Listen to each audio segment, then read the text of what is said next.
At the beginning, General James Iger and Lieutenant Ben Conklin arrive at a U.S. military base in the harsh, snowy plains of Alaska. As they descend into the 11,000-foot underground facility, we learn that Ben is a last-minute replacement for a year-long isolation assignment. When they reach the control room, the general reveals the truth behind what Ben believed was just a regular posting. As it happens, the Hubble Space Telescope captured images of an armada of alien ships headed toward the Earth around 2 years ago. In response to that, the experts created a doomsday weapon using the deadliest nuclear, chemical, and biological weapons. Currently, 5 people, including Ben, are stationed at these UN Strategic Air Command bunkers around the world, in the US, Australia, Russia, South Africa, and China. Their mission is to activate the doomsday weapon should the aliens attack. Once this doomsday weapon is activated, it will destroy the entire planet, ensuring that the aliens do not make it out alive. The general further tells Ben that every day the 5 assigned personnel will randomly hear an alarm, and within 30 seconds, one of them will have to temporarily disarm the weapon by pushing a fail-deadly dead man switch, otherwise it will be activated. This switch scans the retina and fingerprints of the operator and is designed in such a way that if the aliens get access to it, it will automatically fire, destroying all life. To avoid any false information from being passed on, the personnel are isolated from the world, with communication allowed only among themselves and General Iger. Ben has a million questions, but the general tells him that if they do not dig him out after a year, it will mean that the aliens invaded the Earth, and Ben can then stop deactivating the button, so the aliens can be annihilated. With that, the general leaves, and the gate automatically seals itself shut. The next day, Ben gets a call from the general and learns the essentials, scanning his fingerprints and retina to be stored in the database. Ben asks what would happen if he ever failed to press the button, so the general shows him how the doomsday weapon would activate every single chemical, nuclear, and biological weapon in the world, destroying every form of life on Earth. The next day, Ben gets to know the other crew members: Donald from South Africa, Hong, a Chinese electrical engineer, Katya from the Russian army, and lastly, Dr. Gwen, a clinical psychologist from Australia. Just as they are getting to know Ben, the blaring alarm interrupts them with a 30-second countdown, so Ben instantly scans his hand and successfully deactivates the weapon. General Iger calls shortly after, congratulating the team on the successful deactivation. Time goes by, and Ben gets accustomed to living in a bunker, entirely cut off from the world except his new acquaintances. One day, Hong reveals that he snuck in a shortwave radio and tries to get it working. The group discusses how they ended up here, mostly because of their isolated lives. Suddenly, Hong catches a signal, and they freak out, but it's just about a tornado. The radio then short-circuits, cutting them off from any news about the world. With the passage of time, Ben develops feelings for Katya.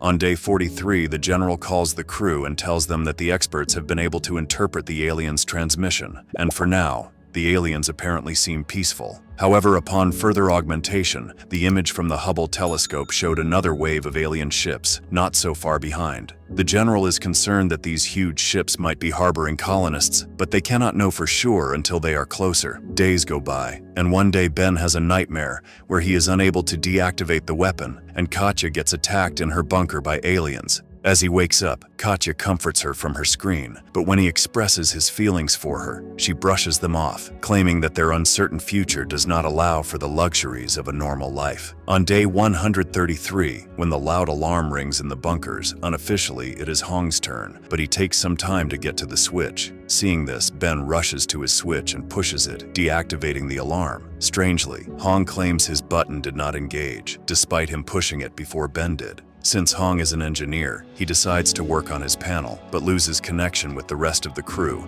until he finally restores it the next day. As the others celebrate him being back, they receive a message from General Iger showing the alien vessels near Mars's orbit. On day 161, Katya and Ben decide to have a movie night, while the others give them privacy. They hope they survive the mission and start a life of their own. Suddenly, The alarm cuts their date short, and Ben rushes to push the button. Day 223 approaches, and though their patience is running thin, the general informs them that the aliens arrived last night, sending some ships to the Edwards Air Force Base. They also broadcast a message saying that they only intend to establish contact, asking for a summit meeting with the leaders of all countries. The general will himself be a part of the meeting, but he asks the crew to exercise caution. A week goes by with no contact from General Iger, so Hong uses his rewired panel to fix his radio in hopes of getting some news from the outside world. They learn that the diplomatic ceremonies were interrupted, the aliens return to their mothership, and there are new developments. Suddenly the radio malfunctions,